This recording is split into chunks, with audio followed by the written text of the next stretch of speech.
Сәуір 2021 жыл сағат 20:35 шамасында әкімшілік аумақ тексеру барысында, яғни Шымкент қаласы Тельман бөлімшесі Әл-Фараби көшесі бойында орналасқан Думан мейрамханасын тексеру барысында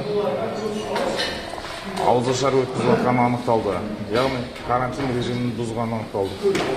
Қазіргі таңда Қазақстан Республикасы әкімшілік құқық бұзу туралы кодексінің 425 бабы бойынша тиісті құжаттар жинақталып, Шымкент қаласы Абай ауданы санитарлық-эпидемиологиялық басқармасына жолданылды.